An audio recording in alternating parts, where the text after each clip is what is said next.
नमस्कार दोस्तों, आप सभी लोगों का इस नए वीडियो में स्वागत है। तो गाइज आज की इस वीडियो में हम बात करने वाले हैं आपके क्वांटम मैकेनिक्स के फॉर्मूलाज के बारे में।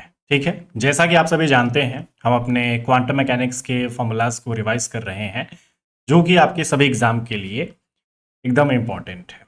ठीक है, जो भी हम फॉर्मूलाज डिस्कस कर रहे हैं आपके एग्जाम्स में कई बार डायरेक्टली फॉर्मूले पे भी क्वेश्चंस आ जाते हैं, तो ये सारी चीज़ें हमें करनी पड़ेंगी और लास्ट टाइम में रिवीजन थोड़ा सा करना पड़ेगा, जिससे कि हमारी जो प्रिपरेशन होगी काफ़ी बढ़िया हो जाएगी और जो अपने क्वेश्चंस होंगे बहुत हम आसानी से सॉल्व कर पाएंगे। ठीक है, तो इसीलिए हम आपके लिए ये सीरीज चला रहे हैं। इससे पीछे भी हमने काफ़ी सारे लेक्चर्स कर रखे हैं गाइस। अगर आपने वो सब लेक्चर्स नहीं देखे हैं तो चैनल पे आप चले जाइएगा, वहाँ पे आप जाके देख लीजिएगा।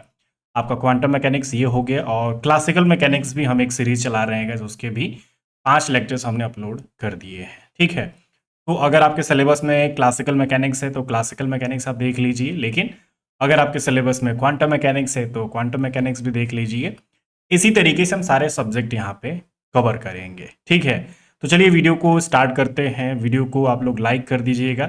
चैनल पे अगर आप नए हैं, हमें पहली बार देख रहे हैं आप, तो चैनल को जरूर सब्सक्राइब कर लीजिएगा, जिससे कि आपको फ्यूचर में जो भी हमारी वीडियोस आएंगी आपको तुरंत नोटिफिकेशन मिल सके और आप उसको कभी भी मिस ना कर सके। ठीक है, चलिए स्टार्ट करते हैं। तो गाइज आज हम जो फॉर्मूलाज रिवाइज करेंगे ये आपके हार्मोनिक ऑसिलेटर से है गाइज। ठीक है, आपने अपने एग्जाम्स के पेपर में देखा है हमारा जो हार्मोनिक ऑसिलेटर है इसकी जो एनर्जी होती है, इसकी जो डिजनरेसी होती है, इससे बहुत सारे क्वेश्चंस हमारे आ चुके हैं। ठीक है, और इसमें भी जो आपका हार्मोनिक ऑसिलेटर होता है ना गैस, इसमें भी 3 डायमेंशंस में हम बात करते हैं। जैसे कि 1 डायमेंशन के लिए हो गया, आपका 2 डायमेंशन के लिए हो गया, 3 डायमेंशन के लिए हो गया।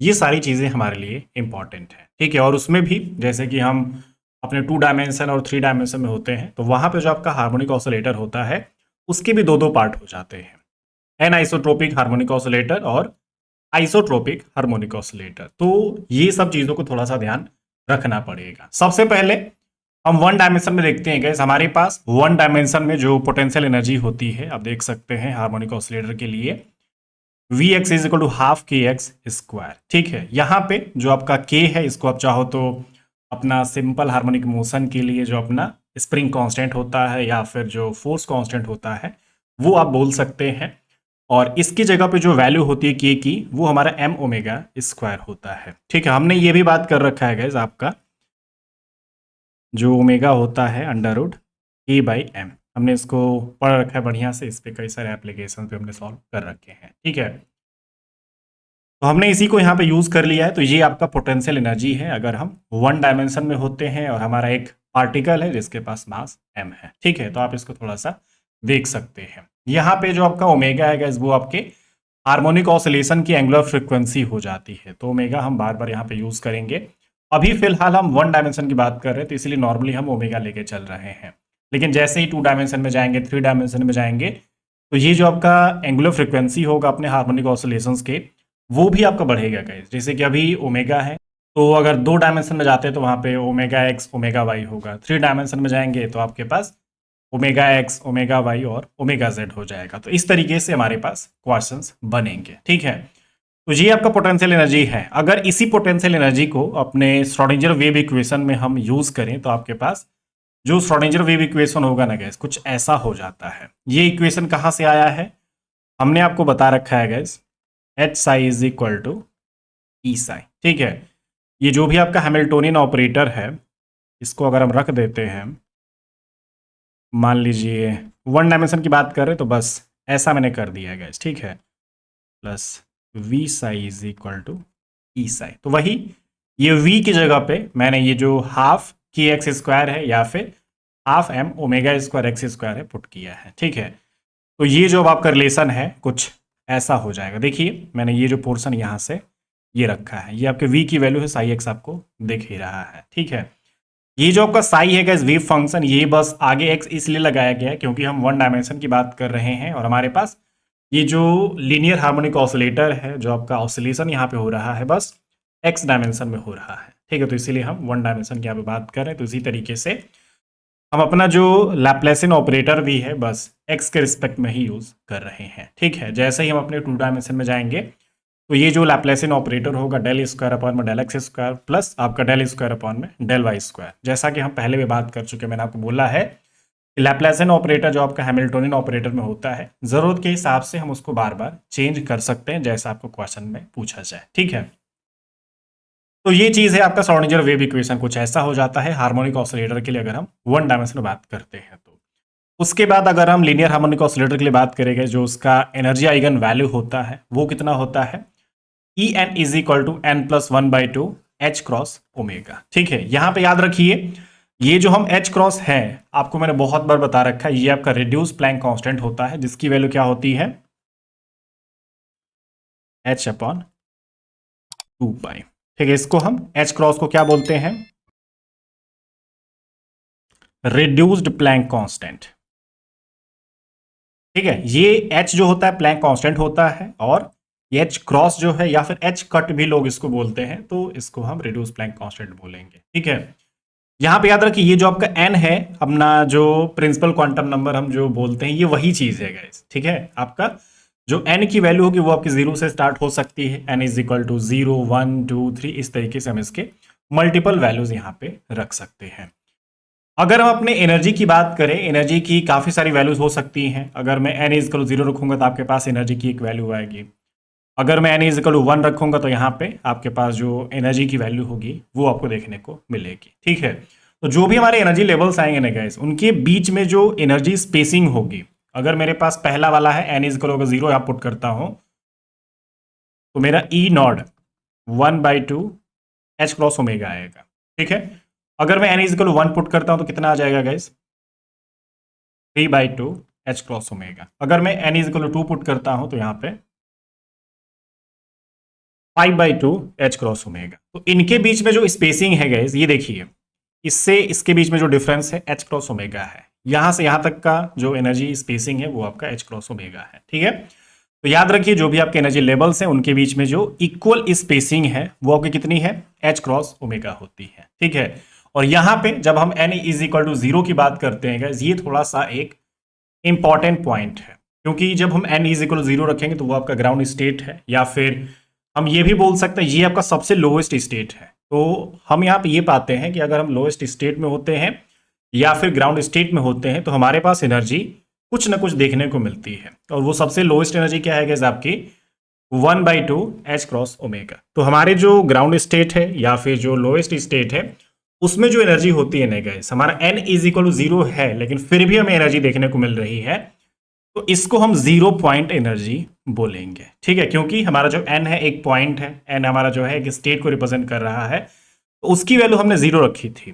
तो अगर हम 0 कर रहे हैं फिर भी हमारा जो एनर्जी है वो 0 नहीं हुआ है गाइस। ठीक है, तो इसीलिए जब हम 0 कर रहे हैं फिर भी हमारे पास कुछ एनर्जी की वैल्यू मिल रही है, इसी को हम 0 पॉइंट एनर्जी बोलते हैं। तो याद रखिए, ये आपसे कभी भी कोई पूछ भी लेता है कि भाई बताओ 0 पॉइंट एनर्जी क्या होता है, ये बहुत एक बेसिक सा क्वेश्चन है, हमें हार्मोनिक ऑसिलेटर में ये जानना चाहिए, इससे भी डायरेक्टली क्वेश्चंस बन जाते हैं गाइस। ठीक है, ये जो फॉर्मूला देख रहे हैं ना, इसको हल्के मत लीजिएगा, E N is equal to N plus 1 by two H cross omega. यहां पे जो आपको ओमेगा होगा ना गाइस, इस क्वेश्चन में जैसे कि पोटेंशियल एनर्जी जो आप देख रहे हैं उसमें फ्रीक्वेंसी पे डिपेंड करेगा। अगर मेरे पास क्वेश्चन में कुछ अपना जो पोटेंशियल एनर्जी है अगर ऐसा दिया गया है, मान लीजिए मेरे पास, मैं ऐसा बोल देता हूं 2 M omega square X square. अब मैं बोलूं कि यहां से आप फ्रीक्वेंसी निकाल के बताइए, और फिर n इज इक्वल टू 1 के लिए आप मुझे एनर्जी निकाल के बताइए, तो क्वेश्चन यहां पे आराम से आपका बन जाएगा। कैसे किया जाएगा गाइस, सबसे पहले हमारा जो जनरल फॉर्म है उसको हम कन्वर्ट करेंगे। कुछ ऐसा है हमारे पास जनरल फॉर्म, हमारे पास ऐसा कुछ भी नहीं दिख रहा। ठीक है, तब इसको बनाएंगे, क्या कर सकते हैं गाइस, इसको हम जैसे कि ये 4 बाई 2 मान के कर सकते हैं। ठीक है, तो आपका ये ऊपर 4 मतलब ये m, और यहाँ पे 4 ओमेगा स्क्वायर एक्स स्क्वायर, और इसको फिर से अगर चाहें m, ये आपका 2 ओमेगा का होल स्क्वायर एक्स स्क्वायर। तो मेरे पास ये जो अब ओमेगा है, मतलब मैं उसको ओमेगा एक्स ले लेता हूं जिसकी वैल्यू हमें 2 ओमेगा दे रखी है। ठीक है, तो अब अपने क्वेश्चन में हम ओमेगा एक्स यूज करेंगे और उसकी जगह पे 2 ओमेगा में यूज करूंगा। तो अब मेरा जो एनर्जी होगा गैस कितना हो जाएगा, n plus 1/2 2h cross omega, ठीक है। और मैंने आपको बोला है कि n इज इक्वल टू 1 के लिए हमें क्वेश्चन सॉल्व करना है, तो उस हिसाब से आप देख सकते हैं यहाँ पे आपका है 3/2 इंटू, तो आपका 2 से 2 गया। यहाँ पे जो आपके एनर्जी की वैल्यू होगा वो आपकी कितनी आ जाएगी 3h क्रॉस ओमेगा, ठीक है। तो याद रखिए हमारे पास ऐसे क्वेश्चंस आते हैं, हमें इस तरीके की भी कैलकुलेशंस करनी पड़ेंगी। आप अपना पेपर उठा के देखेंगे, आपको ऐसी चीजें मिल जाएंगी। हर एग्जाम में ऐसी चीजें पूछी गई हैं। जो हम टॉपिक कर रहे हैं ये सभी एग्जाम के लिए कॉमन है। हर जगह आप बेसिक लेवल का एग्जाम दे रहे हैं, मान के चलिए जैसे बीएससी लेवल का एग्जाम दे रहे हैं तो भी आपको ये चीज पूछी जाएगी। अगर आप एमएससी लेवल का एग्जाम दे रहे हैं तो भी आपको ये चीज पूछी जाएगी। आप पीएचडी एंट्रेंस दे रहे हैं तो भी आपको ये सब चीजें पूछी जाएंगी, ठीक है। तो हल्के में मत लीजिएगा, जो भी मैं चीजें बता रहा हूं एकदम दिमाग में अपना नोट डाउन कर लीजिए, ठीक है। तो याद रखिए हमारा ये जो एनर्जी का फॉर्मूला है, जो nth लेवल की एनर्जी है, ये थोड़ा सा चेंज हो सकता है अपनी फ्रीक्वेंसी के अकॉर्डिंग, ठीक है। इसमें आपको देखने को भी मिल रहा है, मतलब फ्रीक्वेंसी पे ये डिपेंड कर रहा है। जिस तरीके से आप अपनी फ्रीक्वेंसी चेंज करेंगे उसी हिसाब से आपका जो एनर्जी होगा वो भी चेंज होगा, ठीक है। तो ये एक जनरल फॉर्मूला है, ये हमारा एक जनरल फॉर्म है, इसी को हम फॉलो करेंगे। उसी हिसाब से अपने जो क्वेश्चंस होंगे वो हम सॉल्व कर सकते हैं, ठीक है। तो क्लियर हो गया ना आपको। अपना जो वन डायमेंशनल हार्मोनिक ऑसिलेटर है, कुछ इसी तरीके से क्वेश्चंस अपने पूछे जाएंगे, ठीक है। बढ़िया लग रहा है लेक्चर अपना, तो लाइक करते चलिए, ठीक है ना। चैनल को सब्सक्राइब भी कर दीजिए, ऐसे हम बहुत बढ़िया से आपको पढ़ाते रहेंगे, ठीक है। चलिए आगे बात करते हैं आपका 2 डायमेंशनल हार्मोनिक ऑसिलेटर के लिए गाइस। तो सबसे पहले अपना जो पोटेंशियल एनर्जी होगा वो अपना चेंज कर दिया जाएगा गाइस, ठीक है। हमने 1 डायमेंशन का देख लिया है, तो 2 डायमेंशन में क्या हो जाएगा, जैसा 1 डायमेंशन का था ना, बस उसी में एक पार्ट और ऐड कर दीजिए आप, ठीक है। अब एक पार्ट का हमने दे रखा था, ठीक है। तो ये बस 1 डायमेंशन था। इसी में अब जैसे कि मान लीजिए मैं x ये डायरेक्शन का ले ले रहा हूँ, अब y डायरेक्शन में जैसे ही जाएंगे तो वो ऑब्वियस सी बात है 2 डायमेंशन हो जाएगा। तो एक x वाला और एक आपका y वाला हमने ऐड कर दिया, ठीक है। ये vx का हो गया मान लीजिए, और ये अगर vy का करना चाहता हूँ तो कुछ आपका ऐसा हो जाएगा, ठीक है। अब ये y डायरेक्शन में, ये आपका x डायरेक्शन में, अब इन्हीं को कंबाइन जब कर दिया जाता है तो कुछ ऐसा हो जाता है, ठीक है। आपका V X Y is equal to जो आपका पोटेंशियल एनर्जी है half M omega X square plus half M omega Y square अपने पास हो जाता है। इसमें जो अपनी फ्रीक्वेंसी होगी गाइस, अभी हम फिलहाल क्या लेके चल रहे हैं, ये इक्वल हम नहीं लेके चल रहे हैं, क्योंकि ये इक्वल भी होती है और अनइक्वल भी होती है, तो उसी हिसाब से आपके क्वेश्चंस भी बनते हैं। तो अगर मैं पोटेंशियल एनर्जी कुछ इतना यूज कर रहा हूँ तो अपना हैमिल्टोनियन भी यूज किया जा सकता है। हम जानते हैं जो अपना हैमिल्टोनियन होता है guys, H is equal to T plus V होता है। तो ये आपका काइनेटिक एनर्जी है, ये आपका पोटेंशियल एनर्जी है। तो काइनेटिक एनर्जी भी एक्स डायमेंशन और वाई डायमेंशन के हिसाब से होगा। तो काइनेटिक एनर्जी हम मोमेंटम के फॉर्म में रख रहे हैं, तो काइनेटिक एनर्जी क्या होता है पी स्क्वायर बाय 2m। तो एक्स डायमेंशन में P x square by 2m और वाई डायमेंशन में आपका पी वाई स्क्वायर अपॉन में 2m। ये आपका हो चुका है, ठीक है। फिर आगे जो आपका पोटेंशियल एनर्जी है वही ऊपर वाला उठा के आप यहाँ पे रख दीजिए, ठीक है। ये जो पूरा पोर्शन दिख रहा है ये पोटेंशियल एनर्जी वाला, यही आप यहाँ पे रख दीजिए, क्योंकि मैंने आपको बोला काइनेटिक एनर्जी, तो काइनेटिक एनर्जी तो ये हो जाता है ये मोमेंटम के फॉर्म में जो हम लिख रहे हैं। फिर ये जो v है ये आपको दिख रहा है, ठीक है। तो इस तरीके से हमारा ये हैमिल्टोनियन हो जाएगा 2 डायमेंशनल हार्मोनिक ऑसिलेटर में। अब हम इसके nth लेवल की एनर्जी के बारे में बात करेंगे, तो कुछ वैसा ही हो सकता है जो हमने 1 डायमेंशन में आपको बताया है, ठीक है। तो हमने आपको 1 डायमेंशन में क्या बताया, n+1/2 h क्रॉस ओमेगा, तो वहां पे 1 डायमेंशन था। अब हम जैसे ही 2 डायमेंशन में जाते हैं तो वहां पे एक डायमेंशन जो y वाला है उसका आप ऐड कर दीजिए, ठीक है। तो क्या हो जाएगा, ये देखिए x डायमेंशन वाला है प्लस मैंने y डायमेंशन वाला ऐड कर दिया है, तो क्या हो चुका है, बस हमारे जो क्वांटम नंबर से बस उसमें चेंज हुआ है, क्योंकि वो भी चीजें बदलेंगी आपकी हर एक स्टेट में अलग अलग हो सकता है गाइस, ठीक है। तो आपका ये क्या हो जाएगा nx+1/2 h cross omega x plus ny+1/2 h cross omega y।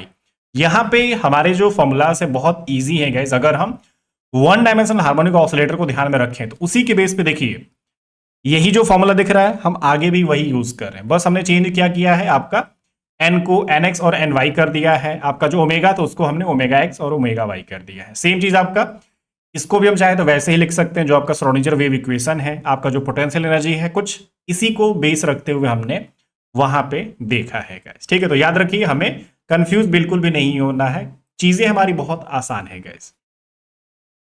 इसमें भी जो आपका एनएक्स और एन वाई है गाइज ना, ये भी वैसा ही है, 0 1 2 3 एनएक्स की वैल्यू है, आपका एन वाई भी वैसा ही है। हमारे पास जो एनएक्स एन वाई है ये 0 1 2 3 एक साथ ये वैल्यूज होल्ड कर सकते हैं। अगर मैं चाहूं तो 0 0 भी इन दोनों को वैल्यू दे सकता हूं, या फिर एनएक्स को मैं 0 दे दूं, अपने एन वाई को अपना 1 दे दूं, या फिर एनएक्स को 1 दे देता हूं, एन वाई को 0 दे सकता हूं। तो ऐसे कई सारे स्टेट्स हमारे पास पॉसिबल हैं और उन्हीं के हिसाब से हमारे पास क्वेश्चंस पूछे जाते हैं गाइस। ठीक है, हमारे कई सारे क्वेश्चंस जो होते हैं एनएक्स और एन वाई पे ही हो जाते हैं। हमारे पास पोटेंशियल एनर्जी दे दिया जाएगा और बोला जाएगा कि आप वहां पे फिर से अपनी एनर्जी कैलकुलेट करिए। अभी जो मैंने ऊपर आपको पोटेंशियल एनर्जी देके एनर्जी कैलकुलेट करने का जो बताया था ना, वैसा ही क्वेश्चन आपका 2 डायमेंशन में थोड़ा सा ज्यादा पूछा जाता है।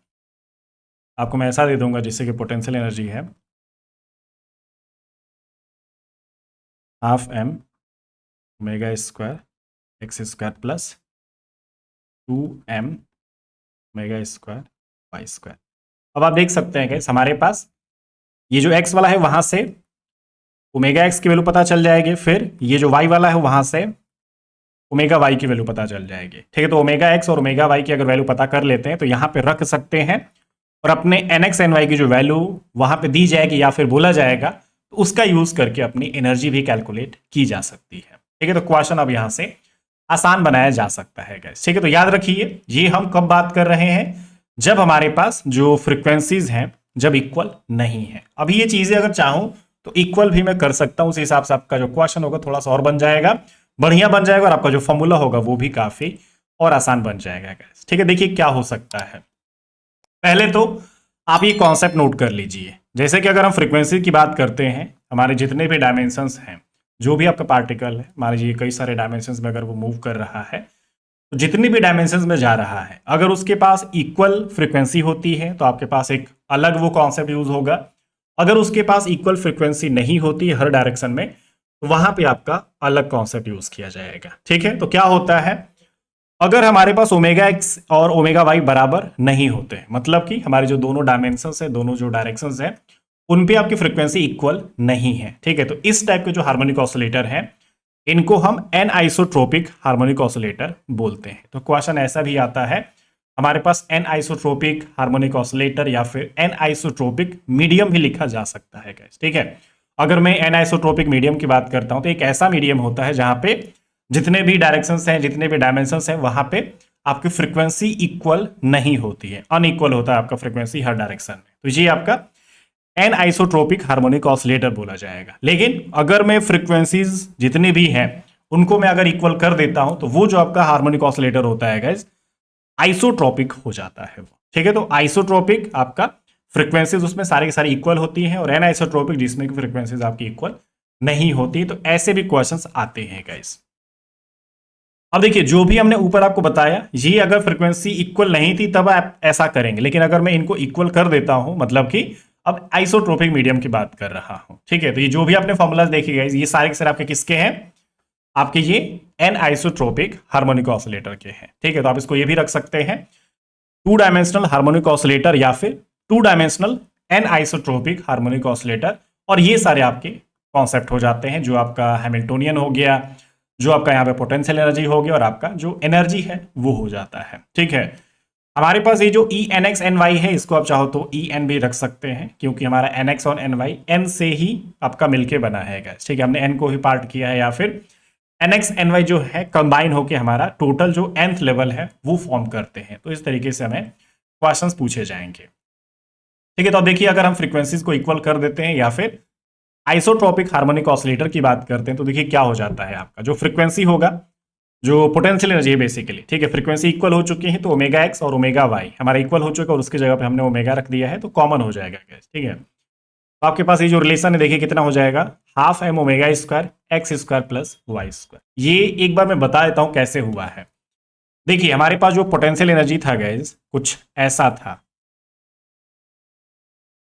ऐसा था ना।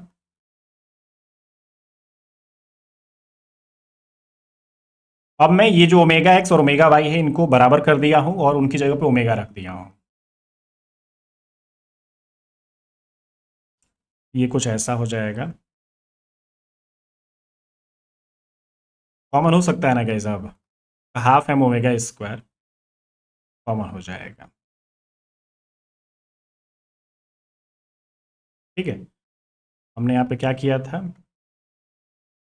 तो कुछ इस तरीके से हमें आइसोट्रोपिक ऑसिलेटर के लिए या फिर आइसोट्रोपिक हार्मोनिक ऑसिलेटर के लिए बात करनी है। तो अगर ऐसा हमारे पास पोटेंशियल एनर्जी होगा तो सेम चीज़ आपके हैमिल्टोनियन में भी हम यूज़ कर सकते हैं। देखिए काइनेटिक एनर्जी वैसे का वैसा ही है, बस हमारा जो पोटेंशियल एनर्जी है वो थोड़ा सा चेंज हो चुका है। ठीक है, अब हमारे पास जो एनर्जी है उसमें भी बदलाव होगा। अब ये एनर्जी देखिए कुछ इसी तरीके से हमारे पास आएगी। जो ऊपर अभी फॉर्मूला था इसी को देखिए थोड़ा सा मैं आपका बनाता हूँ।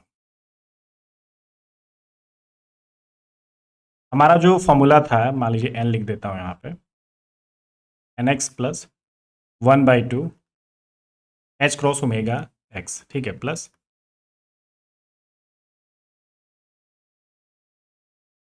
जी आपका कुछ ऐसा है, ये ओमेगा एक्स और ओमेगा वाई कॉमन हो जाएगा गाइस, हम ओमेगा ले रहे हैं उसकी जगह पे, तो क्या हो जाएगा आपका एन एक्स प्लस 1/2 और यहाँ पे एन वाई प्लस 1/2।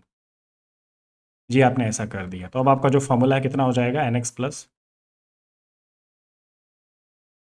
जी आप ऐसा कर सकते हैं। ठीक है, तो यही आपका फॉर्म हुआ है और इसको भी हम चाहें ये N X plus N Y, इसकी जगह पे मैं एन बस रख सकता हूँ, तो N plus 1 H cross omega. ठीक है, तो बस हमारे पास जो फ्रीक्वेंसी है उसको इक्वल करना था और हमारे पास कुछ ऐसा रिलेशन आ जाएगा guys। ठीक है, तो आप देख सकते हैं हमारे पास ये भी बन जाएगा या फिर ये भी बन सकता है, और n की जगह पे याद रखना N X plus N Y होता है। ठीक है, और हमारे पास जो एन एक्स और एन वाई है वही 0 1 2 3 ये सारी वैल्यूज को होल्ड कर सकते हैं। अब यहाँ पे ये जो 2 डायमेंशनल आपका ऑसिलेटर है, हार्मोनिक ऑसिलेटर, इसमें ये एक जो कॉन्सेप्ट है ना गाइस, इस पे भी बहुत सारे क्वेश्चन बन जाते हैं। अगर हम 2 डायमेंशनल हार्मोनिक ऑसिलेटर में हैं तो वहां पे जो डिजेनरेसी होती है किसी भी स्टेट की पूछी जा सकती है, कोई भी स्टेट हो सकता है, या फिर एन की वैल्यू अगर आपको पता है तो उसका हम डिजेनरेसी पता कर सकते हैं। ठीक है, तो वो nth स्टेट के लिए जो डिजेनरेसी होती है क्या होती है, n+1 या फिर n की जगह पे N X plus N Y हम रखते आ रहे हैं। ठीक है, तो क्या हो जाएगा N X plus N Y plus 1, जी आपकी डिजेनरेसी हो जाएगी। मान लीजिए अगर मेरे पास कोई भी एनर्जी दे रखा है कुछ 5h क्रॉस ओमेगा, तो ये जो एनर्जी है गाइस आपके उसी वाले फॉर्म से आया है। मान लीजिए ये n+1 एच क्रॉस ओमेगा, ये हम वही वाला तो फॉर्मूला देख रहे हैं। ठीक है, तो ये 5 की जगह मतलब कि क्या है 4+1, तो 4+1 हमारा वो तब जोड़ के आपका 5h क्रॉस ओमेगा हुआ था। ठीक है, तो हमने आपको बोल दिया गाइस आप n यहां से उठा सकते हैं या फिर ये पूरा का पूरा जो h क्रॉस ओमेगा को कोफिशिएंट है n+1 के फॉर्म में, वही आप क्या बोल देंगे, ये मेरा डिजेनरेसी है। तो इसकी जो डिजेनरेसी होगी गाइस ये 5h क्रॉस ओमेगा वाला, तो ये n+1 के फॉर्म में ऐसा ही है। ठीक है, तो हमें n+1 ही तो बोलना था, तो आपका जो डिजेनरेसी होगा इस स्टेट का कितना हो जाएगा, वो 5 ही होगा गाइस। ठीक है, क्योंकि n+1 बस आपको उठा के यहाँ पे रख देना है। आप चाहो तो n को भी क्रिएट कर सकते हैं, जैसे कि मान लीजिए आपका 5 है तो इसको मैं 4+1 बोल सकता हूँ, तो n की जो वैल्यू है वो आपकी 4। ठीक है, तो n इज इक्वल टू मुझे 4 पता है और मेरा जो डिजेनरेसी n+1, तो मतलब कि 4+1, तो बात वही हुई घुमा फिरा के। ठीक है, मैं डायरेक्टली इक्वेट कर दूं या फिर अपना n वहां से निकाल के फिर अपना पुट करी, तो कोई फर्क नहीं पड़ता, ये सेम चीज है गाइस। ठीक है, तो याद रखना है हमारे पास जो एनर्जी था, मान लीजिए अगर अपने 2 डायमेंशनल आइसोट्रोपिक हार्मोनिक ऑसिलेटर में पूछा जाता है तो आप इसी तरीके से उसकी डिजेनरेसी पता कर सकते हैं। वैसे डिजेनरेसी हमारे पास आइसोट्रोपिक मीडियम में ही पूछा जाता है और कोई इसके पास उपाय नहीं है, यही एक क्वेश्चन बन सकता है। ठीक है, तो याद रखिएगा हमारे पास हो सकता है कि n की वैल्यू दे दी जाए तब आपके पास डिजेनरेसी पूछी जाए, या फिर आपको पोटेंशियल एनर्जी दे दिया जाएगा फिर आपको एनर्जी निकालनी होगी, उसके बाद आपको डिजेनरेसी कैलकुलेट करना होगा। तो इसी तरीके से क्वेश्चंस आपके बनाए जाएंगे। मैंने आपको स्टार्टिंग बोला ना कि हमें पोटेंशियल एनर्जी दिया जाएगा फिर आपको वहां से एनर्जी निकालने को बोला जा सकता है। तो अगर मैं एनर्जी तक पहुंच सकता हूं तो ऑब्वियस सी बात है मैं अपने डिजेनरेसी तक भी पहुंच सकता हूं, लेकिन याद रखना है कि इसमें हम डायरेक्टली कैलकुलेट नहीं कर सकते, हमें ऑसिलेटर में जो अपने डिजेनरेसी होते हैं इसी फॉर्मूले के थ्रू कैलकुलेट करने पड़ेंगे। जैसे कि पोटेंशियल वेल में जो हमने बात किया था उसमें हमें डायरेक्टली स्टेट्स दिखा करते थे, उसके थ्रू हम पता कर लेते थे कि भाई यहाँ पे एनर्जी सेम है, इतने सारे स्टेट्स हैं, तो ये आपकी डिजेनरेसी। लेकिन यहाँ पे ऐसा हम डायरेक्टली कैलकुलेट नहीं कर पाएंगे। ठीक है, थोड़ा सा हार्मोनिक ऑसिलेटर अलग तरीके से बिहेव करता है, अलग तरीके से वहाँ पे स्टेट्स होते हैं, उस तरीके से हमारा डिजेनरेसी यहाँ पे कैलकुलेट किया जाता है। ठीक है, तो उम्मीद है बढ़िया से आपको समझ में आ गया डिजेनरेसी तक जो पार्ट है, ये आपके क्वेश्चंस यहां से भी बनेंगे। नेक्स्ट हम बात करते हैं गाइस आपका 3 डायमेंशनल वाला, जो 3 डायमेंशनल हार्मोनिक ऑसिलेटर है, इसमें भी वो दोनों कंडीशंस आपके पास होंगी गाइस। ठीक है, अब हम जान चुके हैं कि हमें क्या करना है पोटेंशियल एनर्जी के लिए। हमारा जो पोटेंशियल एनर्जी है अब 3 डायमेंशन में हो जाएगी।